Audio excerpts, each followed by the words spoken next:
গত 12 ফেব্রুয়ারি বাংলাদেশে আয়োজিত ত্রয়োদশ সংসদ নির্বাচনকে উদাহরণ হিসেবে তুলে ধরে ভারতের নির্বাচন কমিশনকে লক্ষ্য করে এবার জোরালো আক্রমণ করলেন পশ্চিমবঙ্গের মুখ্যমন্ত্রী মমতা বন্দ্যোপাধ্যায়।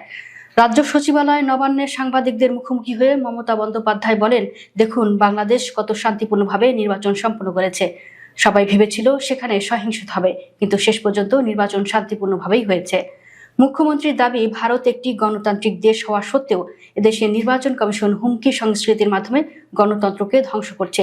এদিকে মুখ্যমন্ত্রী বাংলাদেশের সাম্প্রতিক নির্বাচনের উদাহরণ টেনে ভারতের বর্তমান পরিস্থিতির সমালোচনা করায় নতুন করে রাজনৈতিক বিতর্ক শুরু হয়েছে। আসানসোলের বিজেপি বিধায়ক অগ্নিমিত্রা পাল মমতা বন্দ্যোপাধ্যায়ের মন্তব্যের কড়া সমালোচনা করে বলেন, বাংলার সীমান্তবর্তী আসনগুলোতে জামাতের জয়ে মমতা বন্দ্যোপাধ্যায় খুশি হয়েছেন। বাংলাদেশের নির্বাচনী ফলাফলে তিনি উচ্ছ্বসিত, কারণ তিনি জামাতের বি টিম চালাচ্ছেন।